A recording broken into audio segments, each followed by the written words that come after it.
I didn't mean to wake up at 3:17 a.m., but my phone's screen blasting unauthorized transaction in bold red made sure I was wide-eyed. The room was cold, Seattle's damp air creeping through the thin walls of my little West Seattle bungalow, but my pulse was hotter than a Yellowstone geyser. I fumbled for my glasses, squinting at the bank alert, $1,400 charged to Bear Creek Guest Ranch. My heart sank. That was the cost of the VRBO cabin my family was supposed to pitch in for. Except they never told me they were actually there. 2 weeks earlier, I'd been editing a cycling vlog at my desk, the hum of my Mac and the scent of fresh ground beans from Sweetwater Coffee Co. blending into routine comfort. I loved my work, cutting clips, balancing sound, adding that tiny color pop that made every shot feel like you were living it. But I'd always put my head down, avoided family drama. That weakness was their secret weapon. Now I felt the weight of $9,000 bleeding out of my account in random bursts, $1,200 for the Jeep rental, $1,600 for Chestnut Hot Springs Day, passes $2,000 for a guided grizzly watching tour. And worse, a voice memo from Aunt Danielle, my Aunt Danny, the corporate attorney, arrived in my family iMessage group at 1:03 a.m., her laughter crackling through my speaker. "He hasn't said a thing," she said, voice dripping derision. "Guess he still thinks we care." I froze. That was meant for my other cousins. I'd become their silent ATM. I dropped the phone onto my comforter heart, pounding like a rodeo drum. My sister Chloe, a 17-year-old hacker prodigy, had warned me, "Keep an eye on your financials." I'd laughed it off. But Chloe wasn't wrong. I opened my bank app again, more unrecognized charges, each one a punch to the gut. When did they even book those flights? They used Delta and Alaska Seattle to Jackson Hole, then sent a generic family trip announcement without even tagging me. It felt like betrayal writ large. My mother, my video influencer cousin Sierra streaming Zen yoga by Geyser from Mammoth Hot Springs, Aunt Danny in her tailored blazer declaring innocence, Uncle Marcus's renovation company footing half the cabin cost but scratching out my name in every ledger. They thought I wouldn't notice. They thought I was Ethan the nice one, forever too polite to confront, too eager to believe the best. But tonight I decided not anymore. I thumbed the report fraud button. Confirmation popped up. "Your claim is filed. We're contacting all vendors." In the dim light, my finger hovered over cancel pending. One tap and the code on the VRBO smart lock would deactivate. One more and the Chestnut retreat would see no payment. I imagined their shock when they returned from a grizzly watching hike to find the cabin sealed, hot spring gates closed. Sweet justice. My thumb pressed confirm. Instantly, a new alert: transaction canceled, refund pending. The cabin code expired at 5:00 p.m. local time. The retreat pass voided. The Jeep booking flagged. Relief and adrenaline flooded me. The injustice of being excluded, of being a faceless wallet, ignited something inside clarity, purpose, the spine I'd never known I had. I slid out of bed, pulled on jeans and my old leather jacket. Seattle's streets would be empty at this hour, but the coffee shop was open. I needed fuel before the inevitable onslaught. As I walked, moonlight glinted off puddles. My breath condensed in front of me. I replayed the voice memo in my head, Aunt Danny's mocking laugh, the assumption that I'd stay silent. I pictured their Instagram posts, Sierra clad in a vintage filter peace sign raised triumphantly before steaming springs. That smug caption, "Best family trip ever. Thanks to the one who made it happen." No mention of me, no gratitude. I reached Sweetwater Coffee Co., paid $8 for a latte. I didn't really taste eyes fixed on the silent sidewalk. My phone buzzed, one missed call, then another, then a flurry, 14 missed calls, 4 texts, 1 voicemail. My parents, my mom texting, "Honey, are you okay, Aunt Danny? Call me ASAP. Sierra, why aren't you celebrating with us, Uncle Marcus? What the hell, Ethan?" My chest tightened. I'd provoked them. Now their panic was my weapon. Back home, I sat at my editing desk, the soft glow of my monitors reflecting off my glasses. Chloe's message pinged I saw. Nice move. Got any backups? She'd already tapped into the family group chat logs, snagged every mocking emoji, every scratched out bill. I smiled. We were a team now. She sent me a zip file screens of the transaction history, the voice memo, the cabin listing with my name attached. Evidence. I opened the file, heart racing. This wasn't petty revenge anymore. It was justice. But I felt a tremor of doubt. They were family. Blood. The American dream dangled before me, a close-knit clan, shared memories, inherited trust. Yet they'd traded that for a free vacation. I pinched the bridge of my nose, consciousness roiling between loyalty and righteousness. Then my phone lit up again, 22 missed calls, one text from an unknown Jackson Hole number. Is this cancellation? Legit? I froze. The cabin manager calling to confirm. My pulse thundered. If they hadn't been locked out yet, it meant the code change was propagating. But I wasn't done. I drafted an email to Delta and Alaska, asking them to hold any future tickets booked with my card. I even messaged the Hot Spring Retreat. Please cancel any pending charges under Ethan Harper. This is an unauthorized use of my account. My office chair squeaked as I leaned back, adrenaline and exhaustion mingling. Outside, Seattle's first daylight glimmered. I could feel the storm I'd set in motion racing westward. In a few hours, my family would realize what happened. No cabin, no jeep, no spa passes. Their dream retreat would implode, and I'd be the unseen hand pulling the strings. I should feel triumphant. Instead, a hollow ache settled in my gut. I imagined their anger, their confusion. Would they confront me, shame me, threaten me? The thought tightened my chest, but my finger hovered over the phone's power button. I turned it off, cut out the world, and sat in the quiet hum of my bungalow. No notifications, no remorse, just the steady tick of my heart. A knock on the door shattered the silence. Sharp, urgent. Not a polite knock, more like a hammer blow. My blood ran cold. I wasn't expecting anyone. Not my neighbors. They knew better than to visit at dawn. My pulse went ice cold. I rose slowly, every muscle coiled. Another knock, louder. I crept toward the peephole. Through the frosted glass, I saw the silhouette, tall, broad shoulders. One person. But enough to know they weren't alone. My breath caught. Outside my door stood one figure from my family late at night, unannounced. And then the chain rattled. Someone was trying to force it. I pressed back against the wall, heart hammering as the knocking escalated into pounding. My finger trembled on the deadbolt. The first light of dawn lit up their shadow. I swallowed. I wasn't just fighting for $800 anymore. I was fighting for myself, and they were already on my doorstep. The door shutters again, each knock like a jackhammer against my nerves. I curl my fingers around the deadbolt knuckles, white. The hallway beyond the door is shadowed, but I can make out the shape of tall boots, a long coat brushing the porch floor. My chest hammers. This is no polite family intervention. This is escalation. My breath comes fast, fogging the peephole glass. I dial Chloe's number with trembling thumbs. Straight to voicemail. I leave a clipped message. Chloe, it's happening. I'm locked in. Silence. I glance at my phone's clock, 5:12 a.m. Seattle's pre-dawn gray leaks under the doorframe. My mind races back to every insult, every stolen dollar, every mocking emoji in that family iMessage thread. They think money buys loyalty. They think fear silences justice. I'm about to prove them wrong. A third knock, harder, thud. The door rattles. I step back and grab my DSLR, the one Chloe insists I use for my video essays, slung around my neck like armor. If this goes public, I'll have proof. The lens cap pops off, and I press record.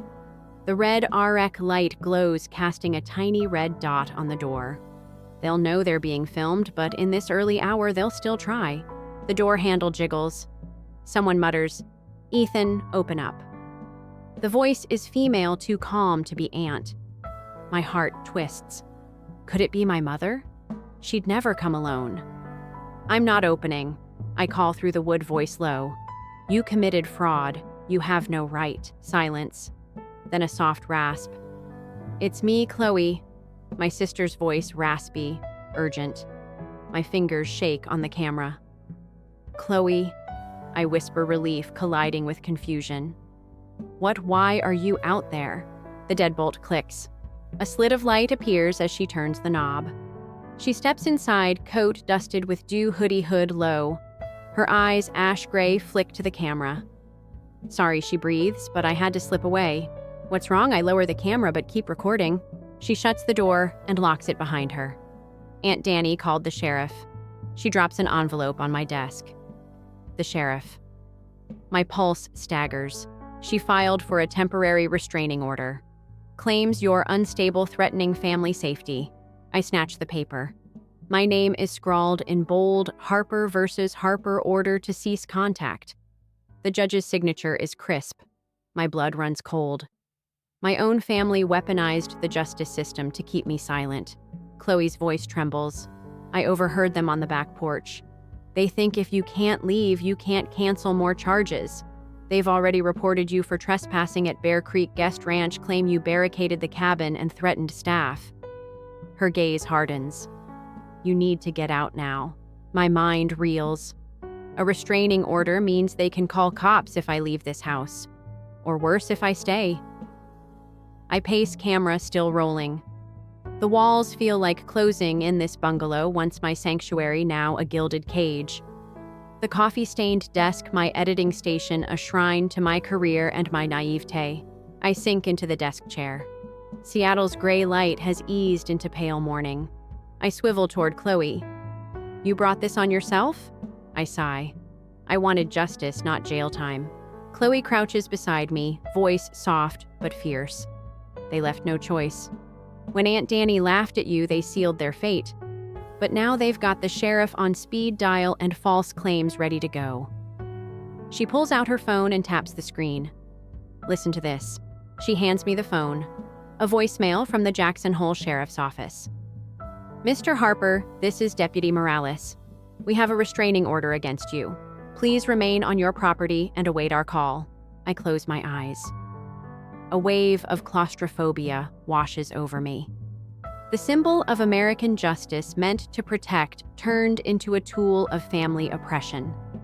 My parents raised on the promise of the American dream, now invoking the law to punish their own son.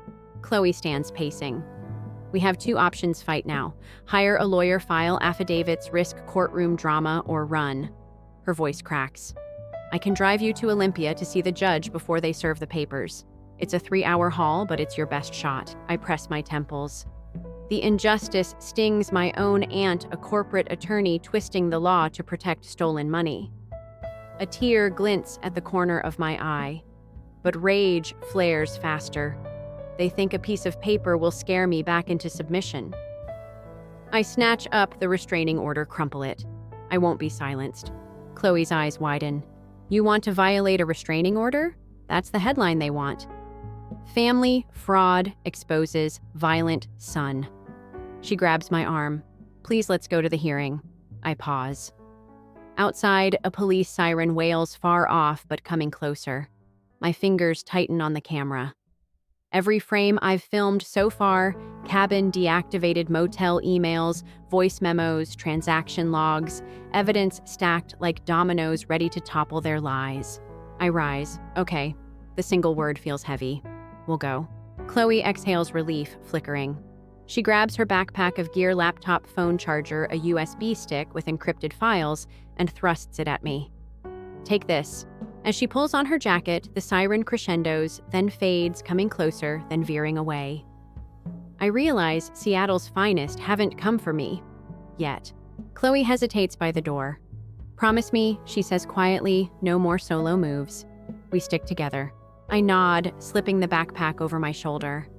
My heart pounds, adrenaline and fear braided tight. This isn't just about stolen money anymore. It's a fight for my name, my freedom, my right to truth. I step into the hallway, cool, silent, emptier than the world outside. Chloe follows. She hands me the camera. Film everything she whispers. We pass the front window. My peace lily drooping in the pale light seems to watch us go. I pause, touching its leaves. Symbol of home turned witness to betrayal. Chloe clears her throat. Let's move. Before they realize the cabin locks didn't stop you. I nod. The bungalow door clicks shut behind us. My reflection in the hallway mirror trembles back, a man weighed by injustice, armed with evidence, walking into the unknown.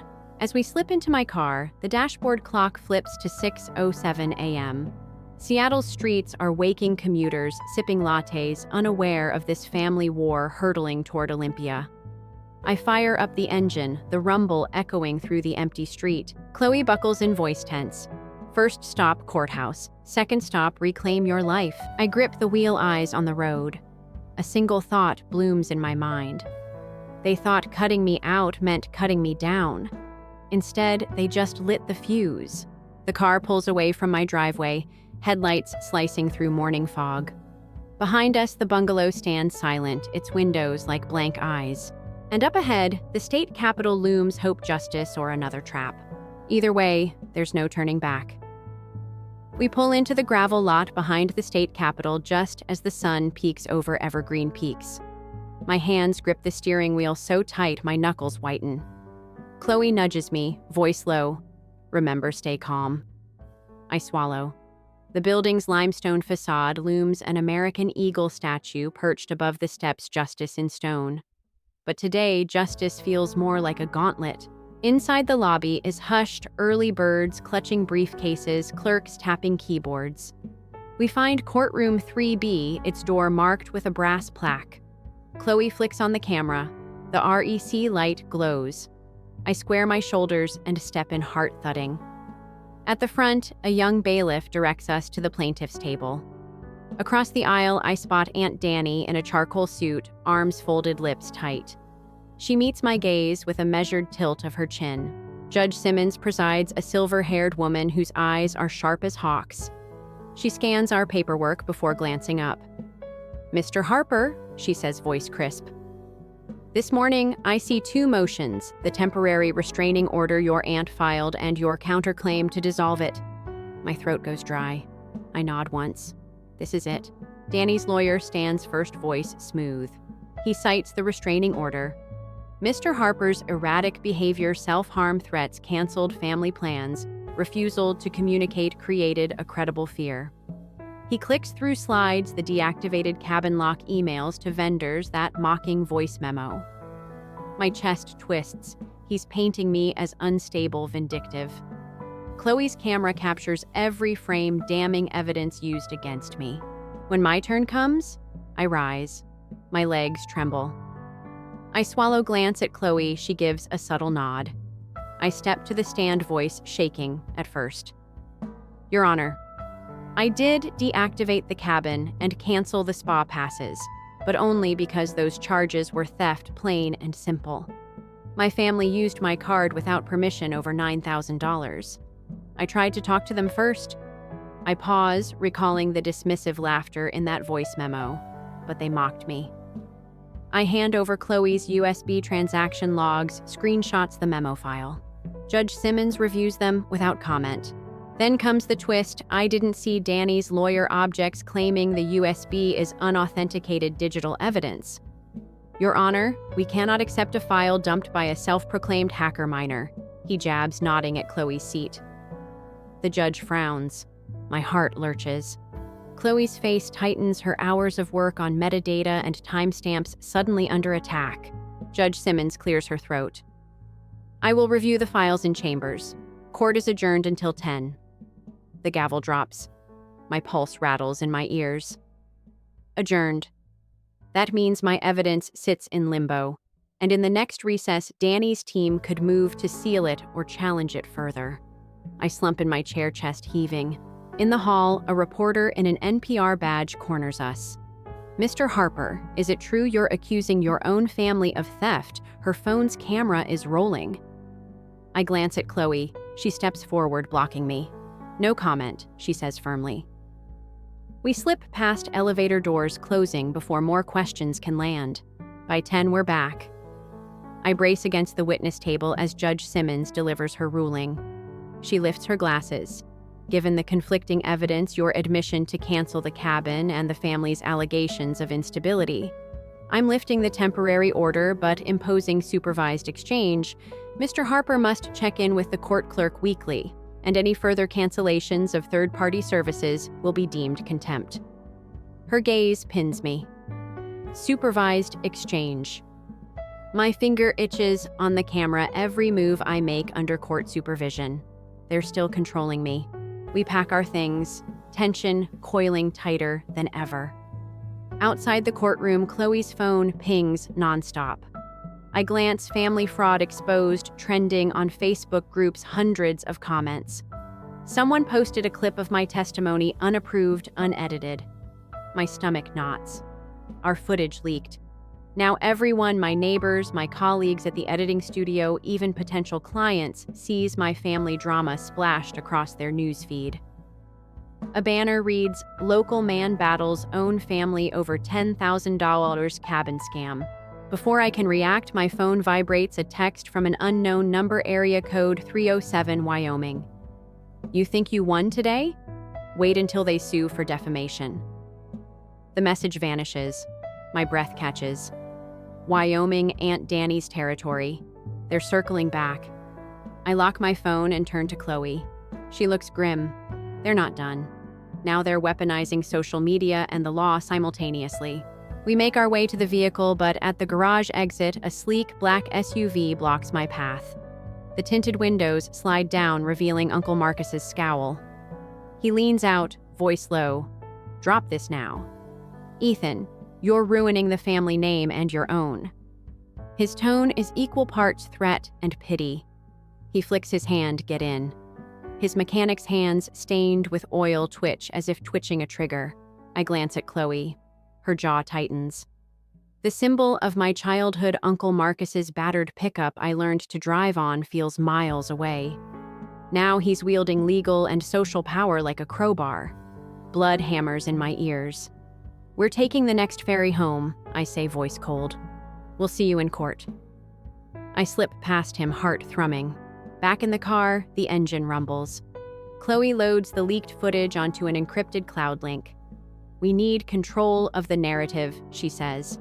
"If they're going to play dirty on Facebook, we'll release unedited evidence, bank statements, voice memos, straight to the press."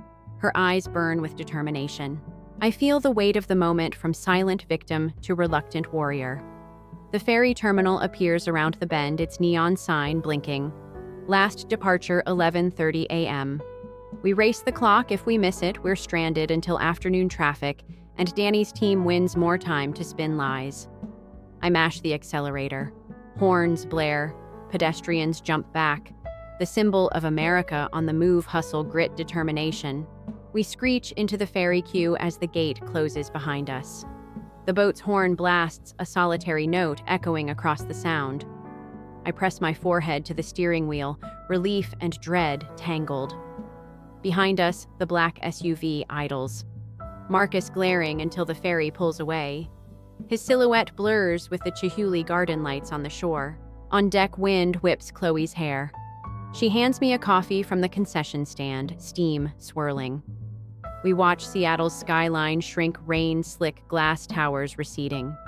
The eagle statue atop the Capitol fades from view. Tomorrow, we publish our side. Tomorrow, the world sees the truth. But tonight, we're in limbo on icy water. As dusk approaches, a voice crackles over the ferry's PA. "Attention passengers, due to sudden storm warnings, return. Docking time is subject to change." The clouds above darken. I tighten my jacket. A twist of lightning splits the sky, illuminating the horizon. The storm's coming on the water and on land. Chloe's phone buzzes again. She glances at the screen, lips parting. It's the courthouse clerk. Our supervised exchange judge just docketed another hearing for defamation. My stomach drops. I grip the rail as the ferry pitches. We traded one courtroom for another, this time on my own narrative. I look out over the roiling water, heart pounding, and realize the fight is only getting started. And behind us, unseen, a shadowy figure steps onto the deck, camera in hand, recording every moment. The ferry docks back in Seattle under a slate gray sky, rain spitting against the windshield as Chloe and I drive the car off the ramp. My knuckles ache from gripping the steering wheel. We're both silent, the weight of yesterday's defamation hearing still pressing on our chests like a stubborn winter coat. We slide into an empty booth at a roadside diner, vinyl seats, cracked neon coffee sign flickering. With a single nod, Chloe powers on her laptop and I open my phone. Our unedited evidence is live on a secure cloud link ready for trusted journalists. I feel exposed like a flayed nerve.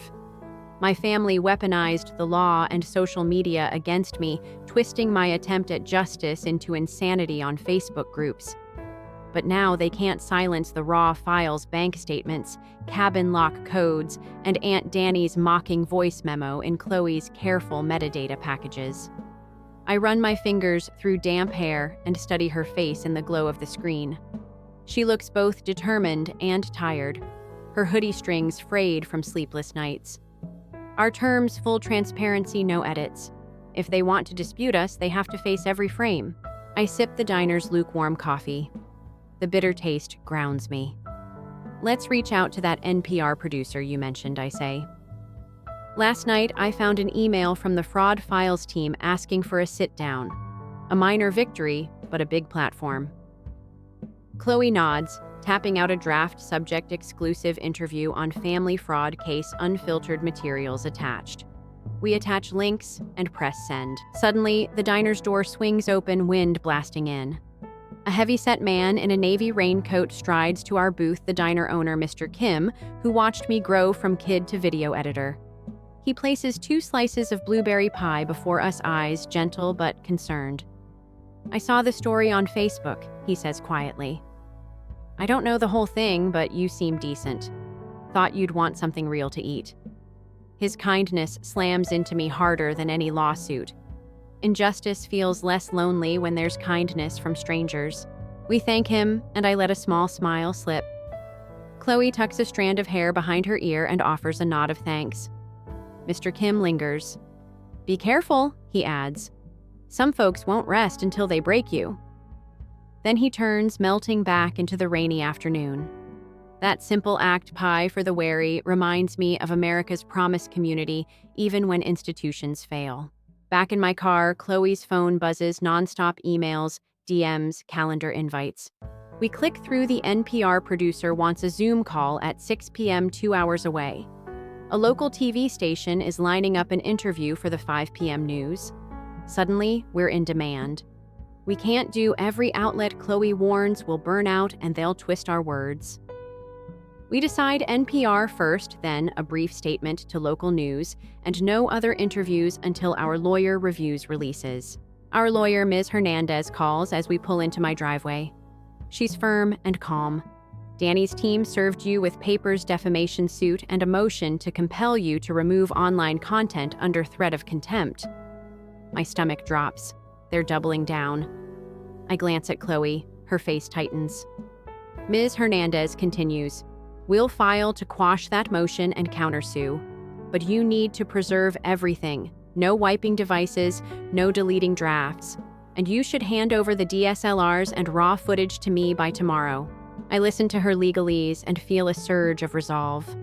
Understood. We'll deliver everything by noon. I hang up and look at Chloe. Her mouth is a straight line. We've crossed into full legal war, she whispers. As dusk falls, thunder rumbles over Puget Sound. A second knock at the door jars me. Chloe and I exchange a glance. We're supposed to be safe here. I step to the peephole, a stern uniformed Deputy Morales from Jackson Hole, eyes pinning me through the glass. My heart lurches. I crack the door, leaving the chain on. Deputy. I say, voice steady despite the tremor in my chest. What brings you here? He flashes, his badge voice low. Ma'am, sir? He corrects himself when he spots Chloe. My apologies. We received another report from your aunt alleging you trespassed on Bear Creek property after the cancellation. They want a statement. He holds out a clipboard. I swallow. If I sign or speak anything, they'll twist it into confession. He clears his throat. You can provide your side if you like. I close my eyes and picture that VRBO cabin door refusing to open, the family stranded in Wyoming, humiliated and furious. The injustice echoes with every pounding hoof of my heart. I step back. I'll consult my lawyer before giving any statement, I say, firmly slipping the door shut and locking it. The deputy knocks again, but I don't answer. Chloe and I retreat to the living room. Rain hammers the windows. Each droplet drums tension across my nerve endings. She closes the blinds. They're exhausting every option: legal, social, now law enforcement. She paces. We need a new plan. I stare at the courtroom exhibits plastered across her laptop, their motions, our counters, public posts. The symbol of justice. Judge Simmons's seal feels tarnished by Aunt Danny's power. Yet our evidence remains pure, unedited. It's the only weapon untouched by their legal assault. My phone buzzes again, text from an unknown Wyoming number. Nice try shutting us out. Next step, you lose custody of your editing studio lease. Family-owned property. See you tomorrow at 9. Lease, my heart skitters. My studio, the modest one-room loft where I mount and color-correct footage, is rented under a company co-owned by my parents and Aunt Danny. They're threatening to evict me. If they do, my livelihood vanishes. I close my eyes. My sister Chloe's voice slices through the storm. We need to secure a new workspace under your name alone tonight. I nod, adrenaline cracking my focus. We pull out her phone's map, a 24-hour co-working space 3 blocks away, open until midnight. We grab her laptop bag and mine, filled with hard drives, cameras, chargers, and dash through muddy grass to the car. Rain soaks us instantly, but we don't care. At the co-working loft, fluorescent lights hum, cleaning crew mopping floors. I snag the last hot desk near a power outlet. Chloe powers up the laptop. I unload drives. She mutters as she formats files onto redundant, encrypted clouds. We'll keep editing here until they can't touch us. I drape my wet jacket over the chair back, mind racing. By 10 p.m., exhaustion and fear settle in my bones. We pause, backs to each other, lit by screens. I think of Mr. Kim's pie of the eagle statue at the Capitol. Symbols of community and justice flicker in my head. This battle isn't just for $9,000. It's for my sense of home, for the promise that America still protects the little guy against the powerful. Chloe's phone rings, NPR on the line, confirming tomorrow's call. Her smile is tired, but genuine. We did it, Ethan. They want truth. I lean back and close my eyes, letting the hum of electricity fill my ears. But then a final ping, an email titled Urgent from our lawyer. My fingers hover over open. I take a breath and tap it. The subject line stops my heart: emergency subpoena, bachelor's transcripts, and proof of guardianship for Chloe Harper. My chest tightens. They're going after my sister's privacy, her future. Chloe meets my eyes wide in the LED glow. I can almost hear Aunt Danny's mocking laugh echoing in my head. We sit in silence, the storm outside hammering glass as the weight of this new attack settles. And somewhere in the dark, someone watches our every move, waiting for the next misstep. We met at the Midtown Starbucks, the one with the floor-to-ceiling windows and those green leather armchairs, so Chloe could record without suspicion. I sat at the corner table, my back to the door, laptop open with the voice recorder app ready.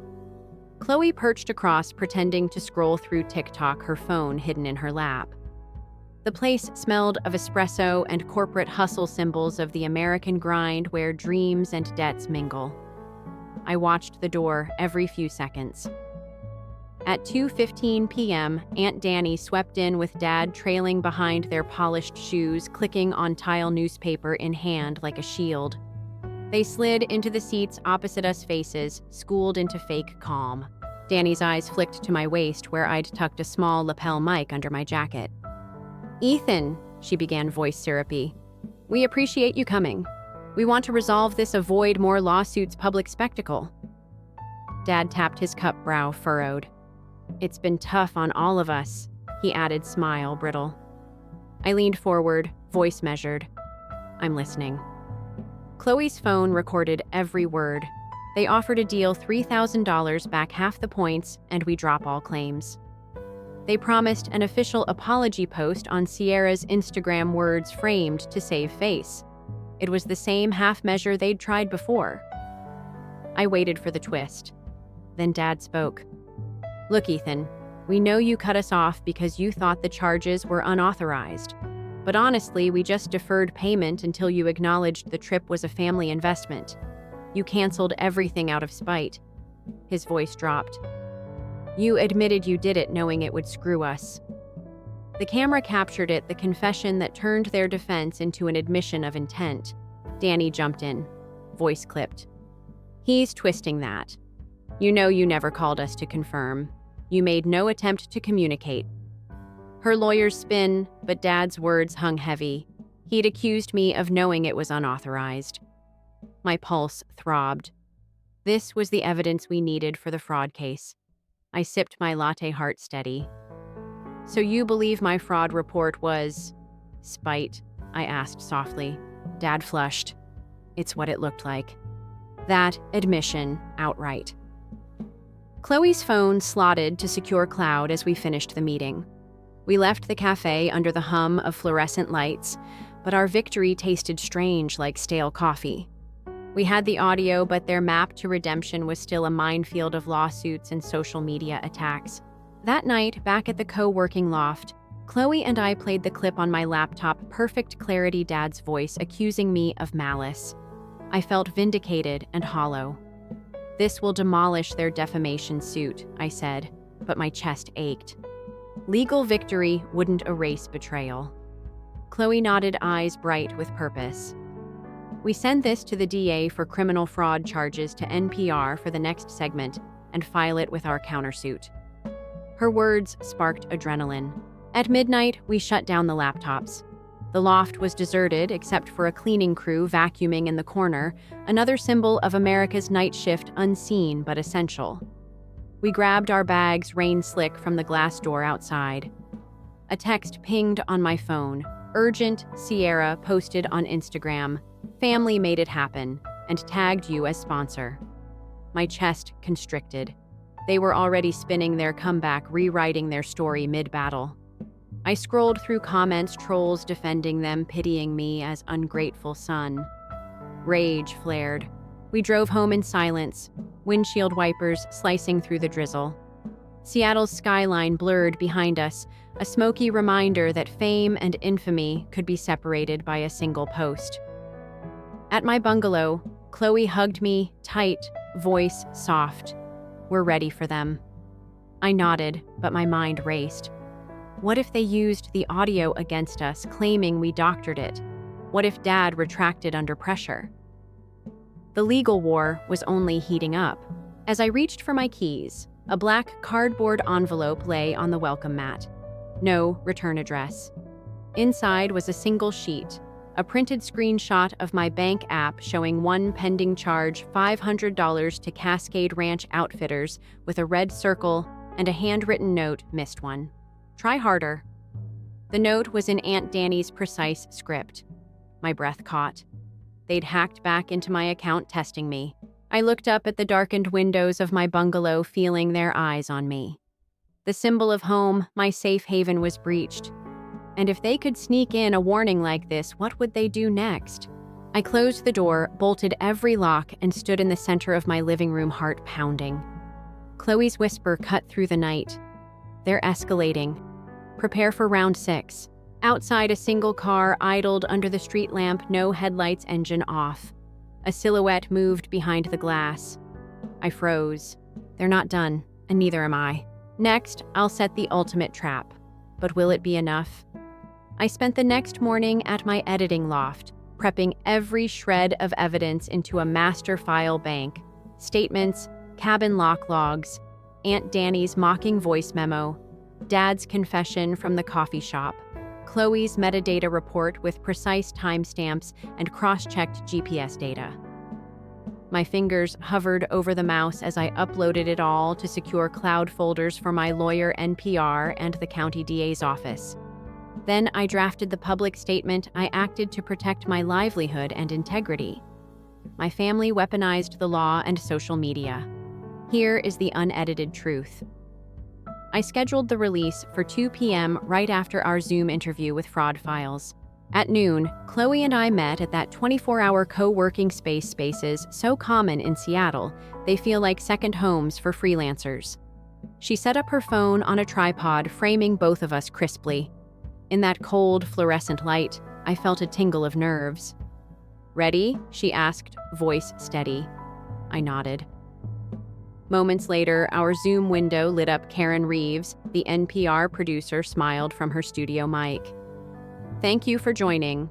We're going to talk about family fraud, social media, and the law," she said. As she guided the conversation, Chloe dropped links in the chat raw files for live verification. I talked through my journey, betrayal, legal battles, leaked footage, the restraining order weaponized against me. Karen's questions were thoughtful, letting me detail Dad's admission and Aunt's mocking memo. The tone was serious, respectful, no sensationalism. 3 segments later, the interview ended, and I felt a surge of relief. The world would hear my side unfiltered. We barely had time to celebrate before my phone dinged an email from the DA's office. They'd opened a fraud investigation into Aunt Danny and Uncle Marcus charges of unauthorized use of financial information and conspiracy. My heart pounded. This was unprecedented, my family under criminal investigation. I glanced at Chloe. Her eyes glowed with triumph. "This changes everything," she said, quietly.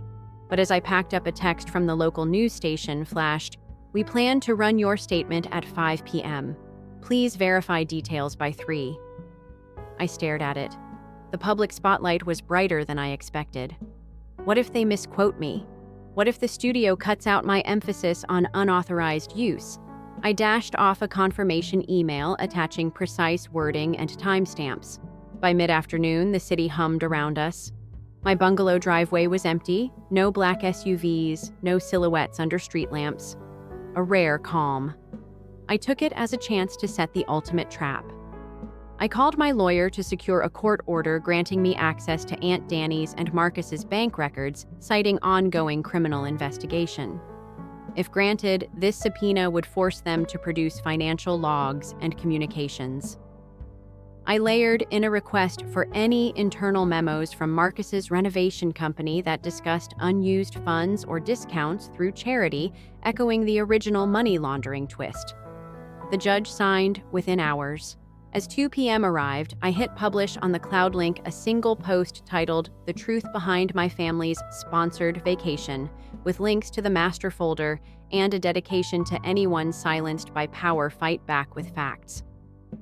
Within minutes, views skyrocketed, comments flooded in supportive messages, outrage at corporate attorney Aunt Danny calls for accountability. My phone buzzed nonstop. Chloe grinned. We broke through. But the aftermath was immediate. At 3 p.m., I heard a heavy knock on the co-working door. A mid-level producer from the local news station stood there, badge in hand. "Mr. Harper, parking lot interview 15 minutes. His tone was professional, but urgent. I agreed, heart racing.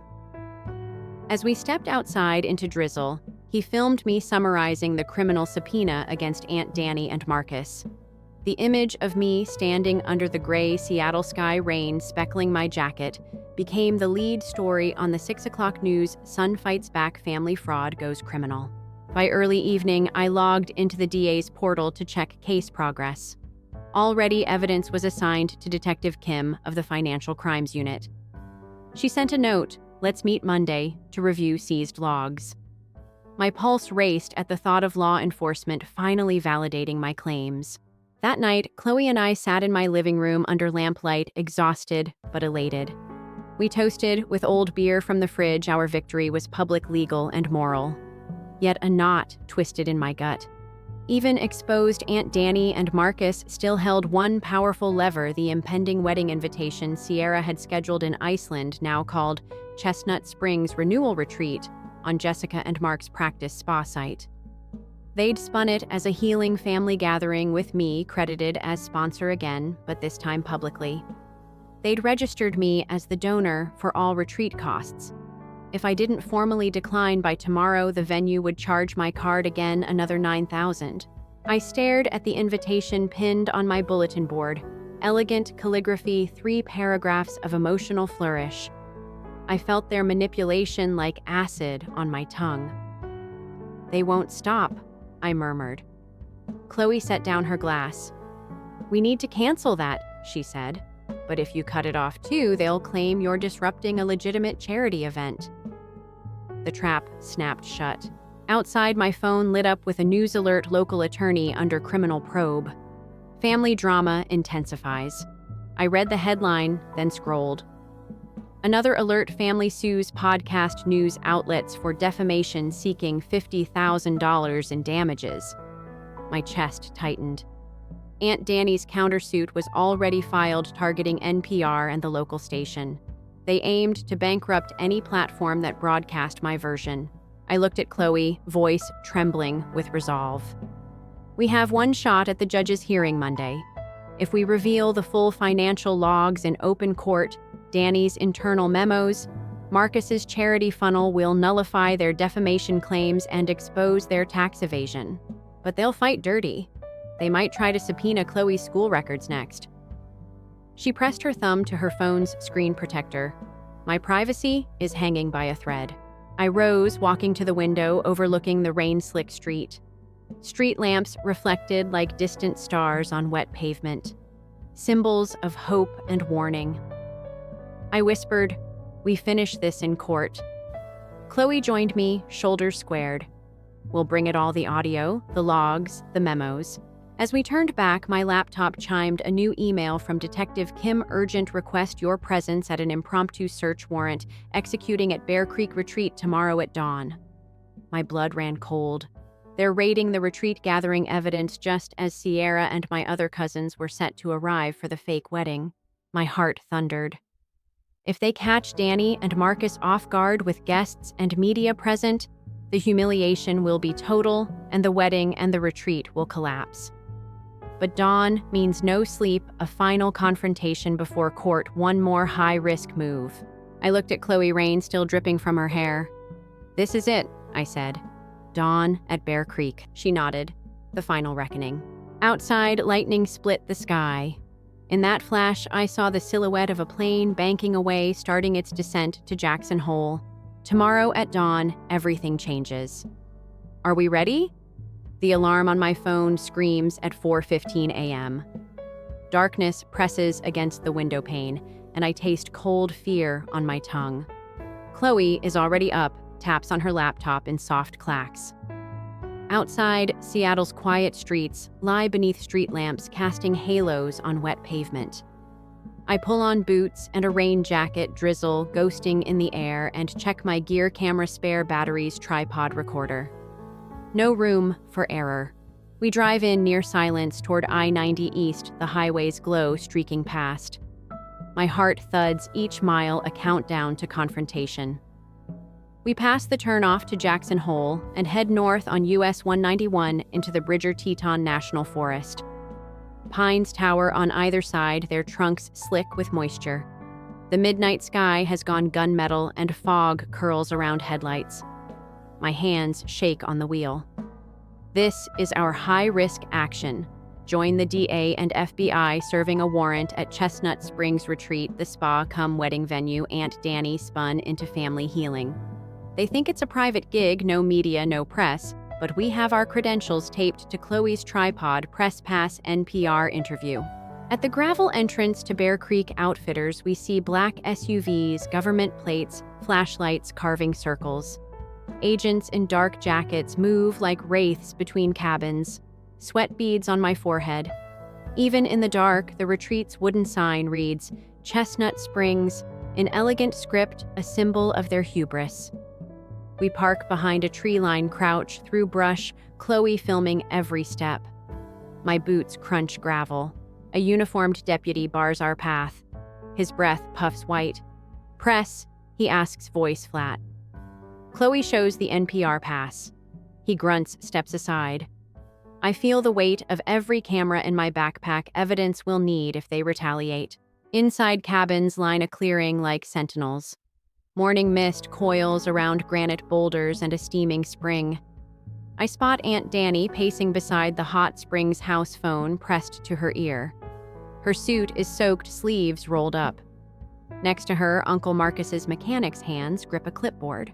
They look guilty as actors before a verdict. Agents move in formation.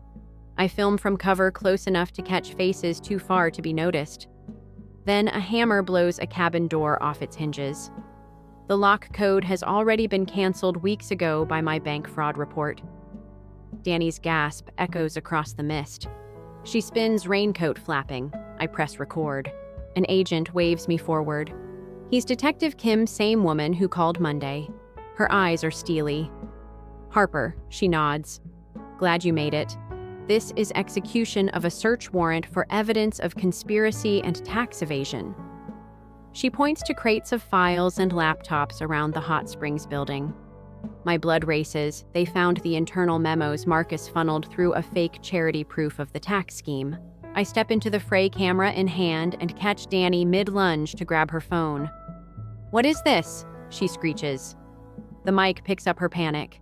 Agents hold her back, reading her rights. Clouds part for a second, sunlight slicing through. The symbol of justice handcuffs clicks on her wrists. Uncle Marcus follows suit, cuffed beside her. He spits, "You'll pay for this, Ethan." His voice cracks with fury. I angle the camera close up of his face, wrinkles twisting in shock. Real betrayal carved in stone. Behind us, Sierra and Kelsey stumble out of a suite in matching robes, hotel courtesy spa gowns. Their phones light up with news alerts. They stare at me, mouths open. Influence collides with downfall. Sierra's filter-perfect visage dissolves into raw horror. Kelsey clutches her chest, Instagram live stream still running on her phone. I keep filming, show don't tell. The FBI agent confiscates phones, tells them to step back. Sierra's live feed cuts out. I turn to Detective Kim. "Sir, can I—" My voice trembles. She hands me a folder, official declaration, voiding the invitation credit, reversing the sponsor status. My chest loosens. The sham wedding retreat is over. But then Kelsey whispers something. They hired goons. I look up to see two burly men in ski masks sprinting from the tree line toward the steaming pools. Marcus sprints after them. I pivot with the camera agents, draw weapons, yell, "Stop." A masked figure wrestles a file off a folding table, reports detailing nearly $200,000 of misused Delta Sky miles and hidden accounts. One agent tackles him into the mud. The file spills, papers flutter like wounded birds. The masked man yanks a flare gun from his belt, ignites it. Red smoke blooms, filling the clearing. I cough, haze stings my eyes. In the confusion, another masked figure lifts a heavy stone and hurls it toward me. I duck behind a crate. My camera clatters. This escalated beyond legal. They're trying to destroy evidence and harm us. I crawl to retrieve the recorder still filming. My fingers close around it. The red light blinks. Through the smoke, I see Chloe pull back Kelsey behind her, protecting her cousin who once thought this was all free spa posts. Detective Kim barks orders. Agents fire rubber bullets. Masks peel away. One unmasked face, a cousin who stayed behind, unstable eye wild, screeches at me. "You broke our family. Now we break you." He charges with a metal pipe. I raise the camera defensively, then drop it and sprint for cover into the woods, recorder swinging on its lanyard. Chloe races after me, shouting, "Ethan, roots snag my feet. Branches whip my face. My lungs burn." We burst through saplings into a clearing, no cabin in sight, just the forest edge. Fog coils around ancient pines like ghosts of my old family ties. Our breaths come in ragged gasps. I glance back, flashing lights and angry shouts blur behind us. I press play on the recorder. It captured every moment, the conspirators, the armed attack, the stolen files. My heart hammers. This raw footage is our final bullet. But we're stranded in the woods, dawn bleeding into day. The ATV path we took is blocked by agents. There's no easy exit. Chloe grips my arm. "What now?" Her voice quavers, mixing adrenaline and fear. I press stop on the recorder, pack it away. My gaze sweeps the towering pines. Every symbol of home, every ideal of American wilderness now feels like a trap. We go deeper, I whisper. We find another way out. Behind us, the red smoke fades, but the trail of chaos remains. And ahead, the forest is silent, except for one low growl, something large moving unseen among the trees. We push through the last tangle of underbrush and collapse onto a rocky service road, lungs burning, hearts hammering. Dawn's pale light slips through the pines, illuminating the claw marks on our arms and the mud streaked across our faces. Chloe fumbles with the recorder and camera, both untouched, while I scan for any sign of pursuit. Behind us, the distant voices of agents fade, swallowed by the forest's hush. This place, once a symbol of luxury and betrayal, now feels like a crucible where justice was forged. Our boots echo on the gravel as we follow the road downhill, each step carrying us closer to safety and vindication. We emerge onto Highway 191, rice paper thin with morning mist. A state trooper's cruiser waits at the bend, blue lights pulsing like a heartbeat. I raise my hand. He stops and steps out, badge gleaming. "Harper?" he asks, voice careful. I nod and hand him the recorder. "We've got suspects in custody, your family members included.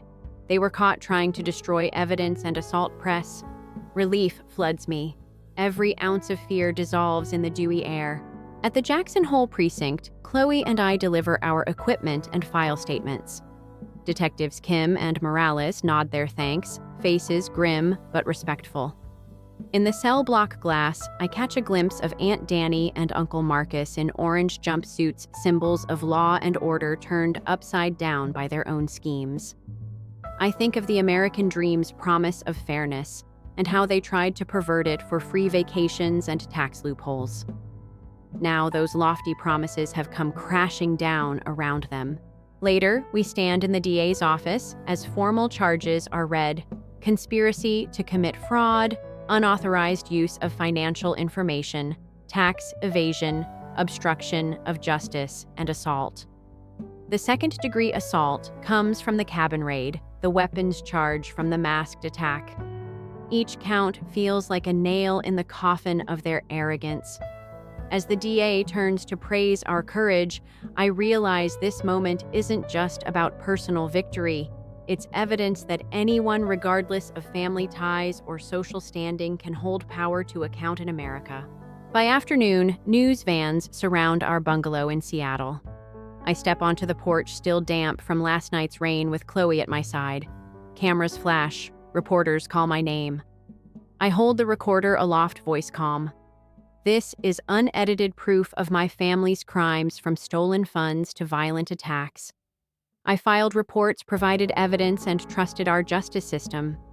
Today, that trust is validated. The crowd murmurs. Social media explodes with support. Hashtags like "For Our Family Fraud Exposed" and "Justice for Ethan" trend nationwide, a testament to the power of transparency over deceit. Inside, Chloe pores over our subscriber numbers. I open my email to find job offers and help from strangers' accountants offering pro bono audits, local businesses inviting me to speak. The girl who once edited cycling vlogs is now a symbol of everyday courage. I feel the weight of that responsibility settle on my shoulders, but also the exhilarating freedom of owning my story. That evening, as twilight drapes Seattle in lavender shadows, Chloe and I cook dinner. Spaghetti garlic bread, the simple comfort of home. We laugh about our early rides to Bear Creek Outfitters, the time we got lost chasing elk, stumbling upon hidden waterfalls. Our shared memories, once tainted by betrayal, now bind us tighter. I slice the bread, and she sets the table. Sunshine glints off her hair as she smiles. We did it. I nod, voice thick. We did. But late that night, I wake to a buzz on my phone. A direct message on NPR's Slack channel: "Ethan, your DA contact just forwarded a sealed warrant application. The feds are subpoenaing all family financial records, including grandparents and distant cousins. This expands the probe into statewide charity fraud." My stomach tumbles. I tap the PDF, dozens of names, account numbers, shell corporations. Their web of deception is bigger than I thought. I tap Chloe awake. She reads over my shoulder and her eyes go wide. They used Grandma's nonprofit status to launder funds, she whispers. This isn't just about our branch, it's family-wide. Guilt and shock wash over me. My grandparents, innocent on paper, dragged into this storm. The American ideal of family legacy and good deeds now weaponized by distant relatives. I lean back against the headboard, heart pounding. Tomorrow, I'll face a new battlefield, testifying not only against Aunt Danny and Marcus, but also against the volunteers and donors who trusted our family name. I'll have to choose protect my grandparents' legacy or uphold the unvarnished truth. The phone buzzes again, a group chat labeled Extended Harper Family, dozens of unread messages waiting like coiled vipers. I stare at the glowing screen, hand trembling. The final twist of this saga looms. Do I shield my family's innocent from collateral damage, or do I let the full truth burn through every branch of this family tree? And in the hush of my bedroom, as Seattle's nightlights flicker, I realize the hardest choice is still ahead, one that could fracture the Harper name forever. I'm editing a new video in my home office, a documentary about financial elder abuse featuring interviews with fraud victims nationwide, when Chloe knocks on my door. She's holding an envelope, her face bright with excitement. "It's from Grandma," she says, settling into the chair beside my desk. I open it carefully. Inside is a handwritten letter on her familiar cream-colored stationery, along with a check for $500 made out to the Ethan Harper Truth Fund. Dear Ethan, I've been thinking about courage lately. Not the dramatic kind you see in movies, but the quiet kind that speaks up when everyone else stays silent. The kind that chooses justice over comfort, truth over family loyalty. You showed me what real courage looks like. At 83, I thought I was too old to learn new lessons about integrity. You proved me wrong. The check is from the recovered charity fund's money that's finally going where it belongs. Use it to keep telling truth, sweetheart. The world needs more people willing to stand up even when it costs them everything. Your Aunt Danny wrote me from prison last week. She said you destroyed the family. I wrote her back and told her you saved it. Sometimes healing requires breaking first. Love, always, Grandma Betty P.S. Your parents are coming around. Give them time. I set the letter down, throat tight with emotion. Outside my window, Seattle's skyline glitters in late afternoon sun. The Space Needle stands like a promise of possibility, and beyond it, the sound stretches toward mountains I can't see but know are there. My phone buzzes with a text from the NPR producer. Documentary about family fraud airing next month. Thanks for sharing your story. It's helping other victims find their voice. Another message, this one from a viewer in Ohio. Watched your testimony online. Gave me courage to report my brother's theft from our dad's estate. Thank you. And a third from a college student in Texas. Your story inspired my criminology thesis. Family fraud is more common than people think, but fewer than 10% ever report it. You're changing that. I lean back in my chair, Chloe reading over my shoulder. The weight of these messages settles into something that feels like purpose. My video editing business has grown. Clients seek me out specifically because of my story, trusting me with their most sensitive projects. I've spoken at conferences about financial abuse, appeared on podcasts about family dynamics and justice, consulted with prosecutors building similar cases.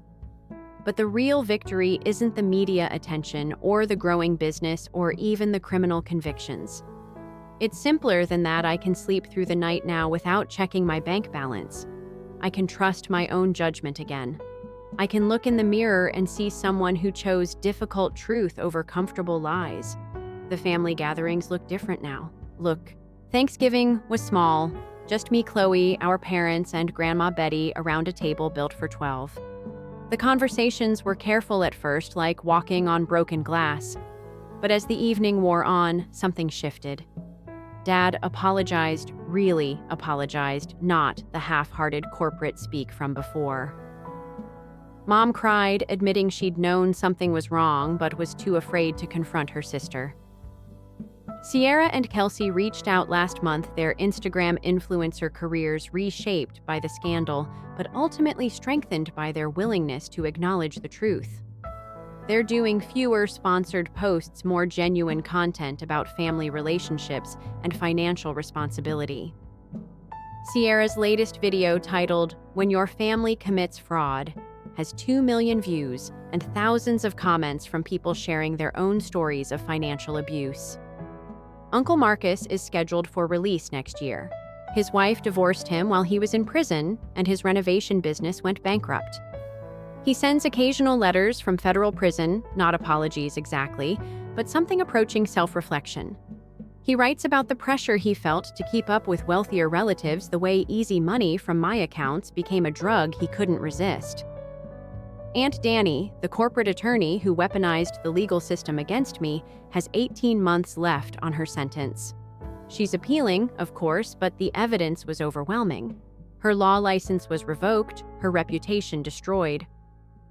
Sometimes I feel a flicker of sympathy for the woman who taught me to drive, who bought me my first camera, who was once just my ambitious aunt before she became the architect of elaborate fraud. But mostly, I feel grateful for Grandma's courage, for Chloe's technical brilliance, for the justice system that ultimately worked despite its flaws, for the strangers who reached out with support, for the simple fact that truth has a weight and substance that lies can never match.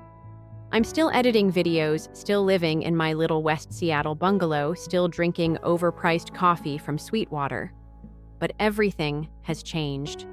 The scared young man who woke up at 3:17 a.m. to fraudulent charges has been replaced by someone harder to fool, harder to silence, harder to break. My phone rings, another interview request, this time from a documentary filmmaker interested in exploring family fraud as a hidden epidemic. I glance at Chloe, who nods encouragingly, then at Grandma's letter still lying on my desk. I answer the call. Because some stories are too important to keep to yourself. Some truths are too powerful to whisper. And sometimes the only way to save a family is to be willing to lose it first. Outside my window, Seattle hums with purpose and possibility. And somewhere in the distance, I swear I can hear the sound of other people finding their voices, speaking their truths, choosing justice over silence. The fight isn't over, it never really is. But for the first time in my life, I know which side I'm on.